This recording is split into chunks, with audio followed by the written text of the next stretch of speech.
नमस्कार। फिर से एक बार स्वागत है मेरे चैनल पर। मैं हूँ राज। आप देख रहे हैं हाईवे 33। दोस्तों, आज की जो घटना है ट्रक ड्राइवर और उसका कंडक्टर का है।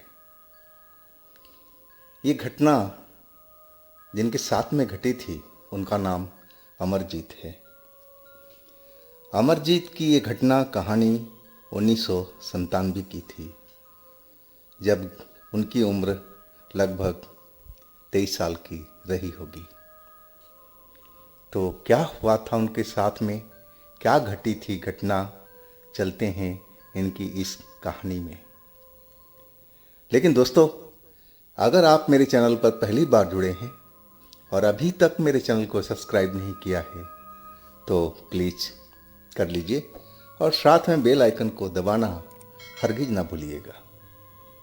तो शुरू करते हैं आज की कहानी। दोस्तों, मेरा नाम अमरजीत है। ये घटना 1997 की मेरे साथ में घटी थी, जब मैं एक हाईवे पर अपने उस्ताद के साथ ट्रक पर चल रहा था। वो शाम को करीब 4 बजे की आसपास की बात थी और हमारा ट्रक अचानक बिगड़ गया। और ट्रक जहाँ बिगड़ा था, चलता फिरता रोड था। हमारा ट्रक लोड था और उस्ताद ने बहुत संभालने की कोशिश किया, लेकिन बात बनी नहीं थी। अब हम ट्रक को साइड में तो ऐसे ही लगा रखे थे। अब देखने लगे कि आसपास में क्या है वहाँ पर, ताकि कोई खाने पीने का चीज़ मिल सके, चाय पानी मिल सके। तो देखा कि रोड के दूसरी साइड में शायद कोई पुराना हॉस्पिटल रहा होगा, लेकिन वहाँ पर कोई आता जाता नहीं दिख रहा था। लोहे का गेट था और वो बंद पड़ा था। जो हॉस्पिटल का बोर्ड वगैरह था वो भी टंगा नहीं था। हाँ, वहाँ पर कोई दिख रहा था, शायद चौकीदार गेट पर बैठा हुआ था, मुझे ऐसा ही लगा था। उस्ताद ने बोला था कि देखो अमरजीत, टाइम तो अब ज़्यादा लगने वाला है, मैं तो ट्रक को संभालने की कोशिश कर रहा हूँ, देखते हैं बात बन जाए तो ठीक है, नहीं तो हमें दूर शहर जाना पड़ेगा मिस्त्री को लेने के लिए। कुछ देख लो, चाय पानी का व्यवस्था हो जाए, आसपास में कहीं दुकान है तो पता कर लो। लेकिन आसपास में कोई दुकान तो मुझे नज़र नहीं आ रही थी। मैं उस हॉस्पिटल के गेट के पास में पहुंच गया था। मैंने देखा कि लोहे का गेट बंद था और एक चौकीदार कुर्सी पर अंदर के साइड में बैठा हुआ था। मैंने उसको राम राम करके पता पूछने लगा कि कहीं पर चाय वाय की दुकान है। तो वो उठ करके कुर्सी से खड़ा हो गया और गेट खोल करके बाहर निकल आया। वो कहने लगा, नहीं भाई, हाँ यहाँ पर कभी चाय की दुकान बाहर में लगी रहती थी, लेकिन अभी हॉस्पिटल बंद पड़ा है और इसका रेनोवेशन का काम चल रहा है। अब पता नहीं, साल से तो अधिक हो चुके हैं और कितना टाइम लगेगा और मालूम नहीं। मैंने पूछा कि आप आसपास में कोई दुकान बता दो जो नज़दीक हो। वो कहने लगा कि ठीक है, आप दाहिनी साइड में आगे चलते जाओ, करीब 500-600 मीटर के बाद में कोई न कोई दुकान आपको मिल जाएगी। मैं अब वहाँ से चल पड़ा था कि कुछ खाने पीने का व्यवस्था हो जाए। और जब मैं वहाँ पहुँचा तो वाकई में दुकान खुली हुई थी और दुकान में खाने पीने का सामान भी था, क्योंकि चलता फिरता रोड था, कोई ना कोई तो वहाँ ज़रूर रुकता था। मैं नाश्ता पानी वहाँ से एक लिफाफे में ले करके आया, अपने लिए, अपने उस्ताद के लिए भी। जब ट्रक के पास में आया तो उस्ताद जी अभी इंजन के साथ में जूझे हुए थे, मतलब अभी भी इंजन सही नहीं हुआ था। मैं उस्ताद जी को चिल्लाया कि देखो जी, नाश्ता लाया हूँ गरम गरम, आ जाओ खा लो, खाने के बाद में दिमाग चलना शुरू हो जाएगा। खाली पेट दिमाग भी नहीं चलता। उस्ताद हमारे हंसने लगे और कहने लगे, तू ठीक कह रहा है, तभी तो मेरा दिमाग काम नहीं कर रहा है। चल आजा नाश्ता करते हैं। हम लोग अब नाश्ता वास्ता कर चुके थे और इसके बाद उस्ताद फिर इंजन में लग चुके थे सही करने के लिए। लेकिन अंधेरा हो चुका था अब, और अभी नहीं लग रहा था कि इंजन हमारा सही हुआ है। उस्ताद कहने लगे कि अमरजीत, मुझे नहीं लग पा रहा है कि इंजन स्टार्ट हो पाएगा। ऐसा करो कि तुम यहीं पर रुको ट्रक में, और मैं शहर जा रहा हूँ, कोई ना कोई साधन मुझे मिल जाएगा। ट्रक तो ज़रूर ही रोक देंगे देख करके, और वहाँ से मैं कोई मिस्त्री लेके आता हूँ। और देखो, ख्याल रहे ट्रक पर माल लोड है, इधर उधर मत जाना, नहीं तो नुकसान हो जाएगा ना। तो हमारा जो सेठ है, मालिक है, वो हमारी पगार से काटता रहेगा। मेरी बात समझ रहे हो ना? मैंने अब अपने उस्ताद को बोला कि हाँ उस्ताद, मैं कहाँ जाना है, मैं तो अपने ट्रक के पास ही रहूँगा, लेकिन कोशिश करना कि आप जल्दी लेके आ जाना मिस्त्री को, क्योंकि मैं इस जगह पर अकेले हूँ और रात में तो थोड़ा डर लगता है मुझे। उस्ताद हंसने लगे, कहने लगे, अरे तू कब से डरपोक हो गया? पढ़ा लिखा लड़का है, भगवान पर भरोसा रख, भगवान का पूजा पाठ किया कर, सब डर दूर हो जाएगा। उस्ताद हमारे थोड़ा धार्मिक किस्म के इंसान थे, सुबह शाम पूजा पाठ जरूर करते थे, और वो चल पड़े थे। लेकिन अचानक वो रुक गए, अब मेरी तरफ आए और अपने थैले में से एक माला से निकाल करके मेरे हाथ में पकड़ा दिया और कहने लगे कि इस माला को अपने पास में रखना, तेरे को डर नहीं लगेगा। मैं माला ले लिया। मैंने बोला, उस्ताद किस चीज़ का माला है? वो कहने लगे, अरे तू अपना भगवान में ध्यान रख, ये माला जो है भगवान का है, पवित्र माला है, तेरे पास रहेगा तो भूत प्रेत ऐसी चीज़ें तेरे पास में बिल्कुल नहीं आएगी और तुझे डर भी नहीं लगेगा। अब उस्ताद साइड में खड़े थे और एक ट्रक को हाथ दिए, ट्रक वाले ने ट्रक रोक दिया। अब उस्ताद हमारे सवार हो गए थे, अब फिर ट्रक वो चल पड़ा। मैं जाते हुए देख रहा था। खैर उस्ताद तो चले गए। अब मैं बच गया अकेला। अब मेरे पास तो कोई काम धाम तो है नहीं, था ही नहीं। अब उस ट्रक पर अकेलापन बहुत ज़्यादा खलता है। अब मेरे को अभी ज़्यादा टाइम नहीं हुआ था ट्रक के इस लाइन में, मुश्किल से 6-7 महीने हुए थे। मैं समय पास करने के लिए उस हॉस्पिटल के गेट पर चला गया था, जहाँ पर चौकीदार मुझे बताया था, दुकान का रास्ता पता बताया था। नहीं, चलो उनसे बात करके थोड़ा टाइम पास हो जाएगा। अंधेरा तो अब हर तरफ घिरा हुआ था। और जब मैं वहाँ पहुँचा तो देखा तो गेट पर तो ताला बंद था, मोटा सा ताला लटका हुआ था, और चौकीदार तो कहीं नज़र नहीं आ रहा था। मैंने आवाज़ भी लगाया कि चौकीदार अंकल, चौकीदार अंकल, लेकिन चौकीदार अंकल तो थे ही नहीं वहाँ पर। शायद उनकी ड्यूटी ख़त्म हो गई थी, या फिर रात होने की वजह से उन्होंने गेट पर ताला मारा और अपने घर की तरफ निकल गए हों। मुझे ऐसा ही लगा था। खैर रोड तो अभी चल रहा था, ट्रैफिक चल रही थी, तो अभी तो कोई डर नाम का चीज़ ऐसा था ही नहीं। लेकिन अंधेरे से वाकई में मुझे डर लगता था। एक तो हम सुनसान जगह पर खड़े थे, वहाँ कोई आसपास में न बस्ती, बस एक पुराना सा हॉस्पिटल जिसका चौकीदार भी अब ताला बंद करके चला गया था। रात बढ़ती जा रही थी, गहराती जा रही थी। आखिरकार रात का करीब 11 बज चुका था। मैं अब अपने ट्रक के अंदर ही बैठा हुआ था, लेकिन गर्मी लग रही थी। अब करे तो क्या करे। गर्मी काफ़ी देर तक मैं बर्दाश्त करता रहा, लेकिन अब रुका नहीं जा रहा था। मैं अब ट्रक से नीचे उतर आया था, ताकि हवा पानी बाहर की लग सके। मैं अपने ट्रक के आसपास में इधर से उधर घूम रहा था। अब जो रोड पर ट्रैफिक था वो भी अब इक्का ही दुक्का कभी कभी चलता हुआ नजर आ रहा था, नहीं तो रोड जो था बिल्कुल सुन सपाटा पड़ चुका था। हर तरफ अंधेरा ही अंधेरा। हाँ, जब कोई गाड़ी आती थी तो हेडलाइट की रोशनी से पूरा एरिया चकाचौंध रोशनी में नहा जाता था। और मैं उस हॉस्पिटल की तरफ देखता था कि वाकई में चौकीदार अब आएगा कि नहीं आएगा। लेकिन अभी भी वहां पर ताला लटका हुआ नजर आ रहा था। अब धीरे धीरे मैं अपने उस्ताद का इंतज़ार कर रहा था कि उस्ताद को आ जाना चाहिए था। अब तक उनको गए हुए तो काफ़ी टाइम बीत चुका है, ना जाने अभी तक कहाँ फंसे हुए हैं।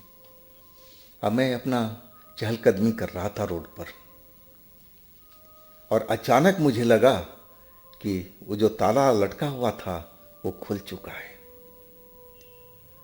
अब जब ताला खुला देखा तो मैं समझ गया कि चौकीदार अंकल आ चुके हैं। मुझे चलना चाहिए था, उनके पास में चल कर के बातचीत किया जाए ताकि मुझे डर भी ना लगे, अकेलेपन का एहसास भी ना हो, और उनसे बातचीत करके टाइम भी पास हो जाए। मैं चला, हॉस्पिटल के गेट पर पहुंचा तो वाकई में ताला तो लगा नहीं था, और दरवाज़ा थोड़ा सा जो गेट था लोहे का खुला हुआ था। मैं आवाज़ लगाता रहा, चौकीदार अंकल, चौकीदार अंकल, लेकिन आवाज़ नहीं, जवाब नहीं आया। मैं काफ़ी देर तक गेट के पास ही खड़ा रहा। अब फिर ना जाने क्यों मेरा मन किया कि चलो अंदर चल करके देखते हैं, शायद चौकीदार अंकल अंदर ही होंगे। वो बड़ा सा गेट खुला हुआ था थोड़ा बहुत। अब मैं उसमें से अंदर प्रवेश कर गया और आगे जाकर के देखा तो अंदर हर तरफ अंधेरा ही अंधेरा दिखाई दे रहा था। कई हमें वहाँ पर बिल्डिंगें नज़र आ रही थी, लेकिन अंधेरे में डूबी हुई थी। शायद कोई हॉस्पिटल था, बड़ा ही सा हॉस्पिटल मुझे लग रहा था, यह कि कई बिल्डिंगें कई तरह का मुझे दिखाई दे रहा था। जब गाड़ी का रोशनी रोड पर नज़र आती थी तब, इसके बाद बिल्कुल अंधेरा हो जाता था। अब किस तरह का हॉस्पिटल था, क्यों बंद था, ये मुझे बिल्कुल पता नहीं था। कुछ देर मैं खड़ा खड़ा इंतज़ार करता रहा चौकीदार चाचा का, लेकिन चौकीदार चाचा तो बिल्कुल नज़र नहीं आ रहे थे। मैं थोड़ी हिम्मत बढ़ी और मैं एक साइड में और चल दिया। मैंने देखा कि वहाँ पर पानी का हैंडपम्प लगा हुआ है। अब मुझे थोड़ा प्यास भी लग रही थी। अब मैं उस हैंडपम्प के पास में पहुँच हैंडपम्प चलाने लगा, लेकिन उसमें पानी तो बिल्कुल नहीं आ रहा था। मैं चला चला करके थक चुका था, लेकिन उस हैंडपम्प में एक बूंद भी पानी नहीं आया। मैं समझ गया कि शायद ये हैंडपम्प खराब है, अब इसमें पानी नहीं आता है। अब फिर मैं वहाँ से जैसे ही मुड़ा तो मैं देखा कि एक सफ़ेद कपड़ों में एक नर्स जैसी कपड़ा पहने हुए औरत थी, अब मेरे सामने खड़ी दिखाई दी, और लंबाई उसकी थोड़ा ज़्यादा ही थी। हाँ, उसकी जो आंखें थी वो अंधेरे में भी चमक रही थी किसी जानवर की तरह। मैं एकदम अपने सामने देख करके थोड़ा सा हक्का बक्का रह गया था कि मैं तो चौकीदार चाचा को ढूंढ रहा था, ये हॉस्पिटल तो बंद है, तो इसमें नर्स का क्या काम है। मेरे मन में कई तरह के सवाल आ गया था, लेकिन मैं उस नर्स को देख करके डर गया था, खास करके उसकी चमकती हुई आंखें। और वो नर्स कहने लगी, कुछ आवाज़ बहुत भारी थी, क्या तुम्हें प्यास लगी है, पानी चाहिए?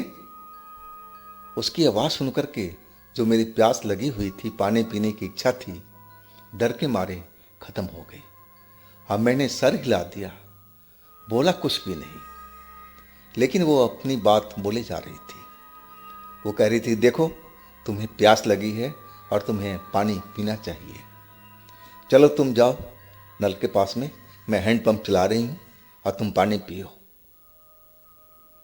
अब जैसे मैं उसके आदेश का पालन करने लगा, डर के वजह से, अब मैं उस हैंडपंप के पास पहुंच गया और वो नर्स हैंडपंप को चलाने लगी। इतनी तेजी से चला रही थी जैसे वो मशीन हो, उसमें मोटर लगी हुई हो।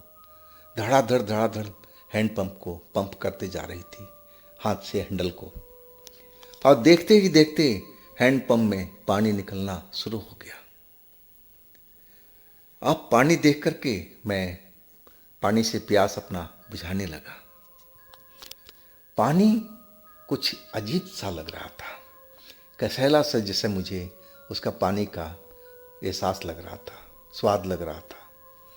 लेकिन मैं प्यासा था और पानी तो पी चुका था। जैसे ही पानी पिया, अब मैं वहाँ से पीछे हट गया और वो नर्स जो थी वो मेरे सामने आ गई और कहने लगी, पानी पी लिए ना, पानी स्वाद अच्छा था ना, चलो तुम्हें अब आराम की ज़रूरत है, चलो तुम अपने बिस्तर पर लेट जाओ। अब मैं उसकी बात सुनकर एकदम हैरान रह गया। अरे भला मैं कोई मरीज हूं कि मैं बिस्तर पर लेट जाऊं? और तुम कौन से भला यहाँ का नर्स हो? ये तो हॉस्पिटल बंद पड़ा है। आखिर तुम हो कौन? मेरे मन में ऐसे ही विचार चल रहा था कि मैं उससे पूछूं, लेकिन अंदर से तो विचार काफ़ी चल रहा था। मुंह खोलने का हो रहा था लेकिन आवाज़ नहीं निकल रही थी। मैं बोल ही नहीं पा रहा था कि मैं कोई मरीज थोड़ी हूँ कि तुम्हारे साथ में चलूँ, चल के कहीं किसी बिस्तर पर तुम लिटा दो। लेकिन मैं बिल्कुल नहीं बोल पाया। न जाने उसने मुझ पर क्या जादू किया था। और वो मेरा हाथ पकड़ी और चल पड़ी एक तरफ की। अब मैं उसके साथ में चलता हुआ जा रहा हूँ आराम से। अंदर से बिल्कुल डर लग रहा है, भयभीत हो रहा हूँ, लेकिन मेरे कदम बिल्कुल नहीं रुक रहे थे। उसके साथ मजे मजे में मैं आगे बढ़ता जा रहा था। वो नर्स एक बिल्डिंग के पास में आकर के रुक गई और उसमें भी लकड़ी का दरवाज़ा लगा हुआ था और उस लकड़ी के दरवाजे को उसने धक्का दिया और दरवाज़ा खुल गया। जैसे ही दरवाज़ा खुला, वो नर्स कहने लगी, चलो अंदर चलो और अपने बिस्तर पर लेटो। मैं दरवाजे पर खड़ा था। अंदर से मैं बिल्कुल डरा हुआ, सहमा हुआ, लेकिन उसके आगे ना करने की मेरी शक्ति नहीं थी। अब मैं चल पड़ा अंदर की तरफ में। फिर उसने एक बिस्तर को दिखाया। आज कमाल की बात थी कि उस अंधेरे में भी कोई बिजली नहीं वहाँ पर थी, कुछ भी लालटेन नहीं था, ना कोई पेट्रोमैक्स था, लेकिन रोशनी वहाँ पर फैली हुई दिखाई दे रही थी। अब रोशनी का सोर्स क्या था कुछ भी पता नहीं चल रहा था। अब मैं एक बिस्तर पर जाकर के उस नर्स ने मुझे लेटा दिया। अब मैं आराम से लेट गया, लेकिन अंदर में खौफ में भरा हुआ कि न जाने मेरे साथ में ये सब क्या हो रहा है, ये नर्स कौन है, अब मेरे साथ में क्या करने वाली है। मैं तो ट्रक का एक कंडक्टर हूँ, अब मैं तो बस चौकीदार चाचा से बात करने आया था, ये नर्स कहाँ से आ गई। लेकिन मेरी बुद्धि तो काम कर रही थी, लेकिन दिमाग ऐसे सटक गया था। शायद उसने मेरे पर कोई जादू मंत्र का ऐसा ही प्रयोग किया था कि सब कुछ जानते हुए अब मैं उसके साथ में लगा हुआ था। जो वो कहती थी मैं वो कर रहा था। मैं बिस्तर पर लेट गया था और वो नर्स कॉरिडोर के साइड में चली गई थी। उसकी जाने की आवाज़ मुझे सुनाई दे रही थी। मैं अब उठने का हिम्मत कर रहा था कि मैं उठूं उस बिस्तर से, नर्स तो है नहीं, अब मैं निकल भागूं।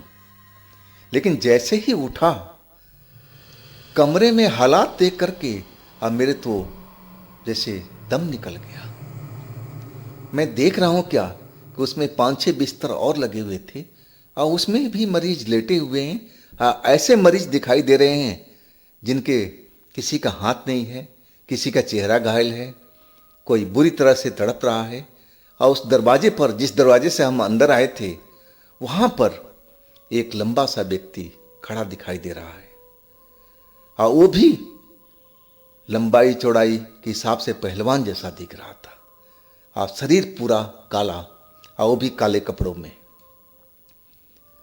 मैं बिस्तर से उठ तो गया, और जैसे ही जमीन पर पैर रखा, और तभी एक बिस्तर से जो मरीज लेटा हुआ था मेरे बिस्तर के बगल में, और उसने अपने लंबा हाथ करके और मेरे पैर को पकड़ लिया और चिल्लाते हुए कहने लगा, तू मेरे बिस्तर पर आ जा, मुझे बहुत भूख लगी है, मुझे खाना चाहिए, तू आ जा जल्दी से। और वो मेरे को खींचने लगा। जब मैं उसकी तरफ देखा तो देखते ही मैं खौफ में और भर गया था। वो तो किसी राक्षस की तरह दिखाई देने लगा था। चेहरा मोहरा इतना भयानक उसका नजर आ रहा था, दांत इतने बड़े बड़े और आंखें मोटी मोटी सी नजर आ रही थी, और मुझे अपनी बिस्तर पर खींच रहा था, और मैं अपने पलंग को हाथ से पकड़े हुए बिल्कुल उससे खींचने से बच रहा था। और मैं कुछ चिल्ला भी नहीं रहा था क्योंकि मेरे मुंह से आवाज़ बिल्कुल नहीं निकल रही थी। और कुछ देर तक तो लगा कि मैं अब उसके पास चला जाऊंगा। आखिरकार उसने मुझे अपने बेड की तरफ खींच लिया, और तभी वो जो नर्स कॉरिडोर की साइड में गई थी वो वापस आ गई। हाँ, वापस आते ही उसने हर तरफ देखा और एक डांट लगाई, जो जहां है वहीं पर रुक जाओ, शांत हो जाओ तुम लोग सब कोई। अब फिर तो जैसे जो भी बिस्तर पर था वो बिल्कुल गायब हो चुका था। अब जिस चंडाल ने, जिस भूत ने मेरा पैर को पकड़ करके वहां तक खींचा था, वो भी गायब हो चुका था। अब मैं फिर अपने बिस्तर पर के पास में आ चुका था। मैंने देखा कि गेट के पास में वो काला आदमी, लंबा पहलवान जैसा आदमी अभी भी उस जगह पर खड़ा पहरा दे रहा है। नर्स अब आ गई थी और कहने लगी कि तुम्हें मैं मना किया था ना कि तुम बिस्तर से ना उठना, चलो लेट जाओ। अगर मुझे आने में देरी हो जाती ना तो तुम्हें वो खा गया होता। चलो लेटो, मुझे तुम्हें दवाई खिलानी है। मैं उसका आदेश को पालन कर रहा। अब मैं बिस्तर पर लेट गया। पता नहीं कौन सी दवाई उसने मेरे मुंह में डाला, और दवाई डालते ही मेरे अंदर एक सनसनी सी फैलने लगी। पूरा शरीर लगा जैसे मैं हवा में उड़ रहा हूँ, शरीर हल्का होता जा रहा हूँ, और मुझे लगा कि जैसे आसमान में मैं उड़ रहा हूँ। हाँ, उसके बाद मुझे बिल्कुल भी होश नहीं था। हाँ, जब मेरी आँख खुली तो मैं अपने ट्रक के पास में मौजूद था। वहाँ पर 3-4 लोग और खड़े थे, और वो सब मिलकर के मेरे को होश में लाने की कोशिश कर रहे थे। मेरी जब आँख खुली, मैंने सब हालात को देखा, और जो मेरे साथ में घटना घटी थी वो मुझे सेकंडों में याद आ गया था। अब मैं चीख पड़ा था, उस्ताद उस्ताद, वो नर्स कहाँ है? वो हॉस्पिटल में मैं था, मैं तो चौकीदार से मिलने गया था। अब फिर न जाने मेरे साथ में क्या हुआ। मैं धीरे धीरे करके सारी घटना को बयान कर चुका था। उस्ताद 2 मिस्त्रियों को लेके आए थे, और वहाँ पर 2 लोग और खड़े थे, और दोनों जो लोग थे उसी हॉस्पिटल के नाइट के चौकीदार थे। उनका कहना था कि वो आ तो गए थे गेट खोल करके, और फिर वो चाय पानी पीने के लिए दोनों लोग उस दूसरी साइड में जहाँ पर मैं चाय नाश्ता लेके आया था और वहाँ पर चले गए थे। और जब वो आए तब इस घटना को उनको जानकारी मिली थी, और तब तक हमारे उस्ताद भी पहुँच गए थे। अब मेरी खोज खबर हुई तो आखिरकार मैं तो ट्रक में मिला नहीं। अब उस्ताद मिस्त्रियों के साथ में आवाज़ देते रहे, चौकीदार के पास में आए, जो दोनों चौकीदार गेट पर थे, उनसे पूछा, तब उन्होंने भी नाम कर दिया था। लेकिन अंदर में कुछ हलचल हो रही थी, और वो हलचल को देख करके उस्ताद कहने लगे कि हो ना हो हमारा जो कंडक्टर है इसी जगह में है। आखिरकार उन्होंने उस कमरे में आ गए थे जहाँ पर मैं कैद हुआ पड़ा था, एक टूटे फूटे बिस्तर पर, जो सालों से किसी ने इस्तेमाल नहीं किया था। मैं उस बिस्तर पर बेहोश पड़ा हुआ था। उस्ताद उन लोगों की सहायता से हमें उठा करके बाहर लाए थे। जब मैं होश में आ गया, सब बातचीत हो गई, उस्ताद कहने लगे कि देख, तेरे को मैं माला दे के गया था ना, भगवान का माला, वो तूने अपने साथ में रखा नहीं। मैं वो माला को ट्रक के डैशबोर्ड पर ही रख दिया था। सबसे बड़ी गलती मैंने उस टाइम की थी। अब मुझे नहीं पता था कि मेरे साथ में ऐसा कुछ भी हो जाएगा। वो हॉस्पिटल काफ़ी सालों से बंद पड़ा था। अब उसमें मेंटेनेंस का काम चल रहा था। वो हॉस्पिटल नहीं, अब कुछ और बन रहा था। लेकिन अगर वो मेरे पास में उस्ताद का दिया हुआ माला होती तो मैं उस घटना से मैं बिल्कुल बच सकता था। लेकिन मैंने नादानी किया था। लेकिन जो हुआ वो बहुत ही खतरनाक था। अगर उस्ताद को आने में देरी हो जाती तो मैं शायद बच नहीं पाता। भगवान का शुक्र था कि उस्ताद टाइम पर आ चुके थे और उन्होंने मेरी खोज खबर लेनी शुरू कर दी, क्योंकि वो धार्मिक इंसान थे और भूत प्रेत पर विश्वास करते थे और जानते भी थे कि भूत प्रेत क्या कर सकते हैं। इसीलिए वो माला अपने पास में रखा करते थे। तो दोस्तों, ये थी आज की कहानी। अगर आपके पास भी इस तरह का कोई घटना है तो आप मुझे इंस्टाग्राम पर या मेरे व्हाट्सएप नंबर पर शेयर कर सकते हैं। और दोस्तों, मेरे दूसरे चैनल पर भी जाइए, उनमें भी अच्छी अच्छी कहानियाँ मैं अपलोड किया हुआ हूँ, जो आपको बहुत अच्छी लगेगी, सुनने में आनंद आएगा। चैनल का लिंक नीचे डिस्क्रिप्शन बॉक्स में दिया हुआ है, तो एक बार आप लोग ज़रूर विजिट कीजिएगा। और दोस्तों, इस मेरे चैनल को भी लाइक कीजिएगा, सब्सक्राइब कीजिएगा, शेयर कीजिएगा। और फिर हम मिलते हैं एक ऐसी ही कहानी के साथ में अगले दिन। आप लोग अपना बहुत ही ख्याल रखिएगा। नमस्कार।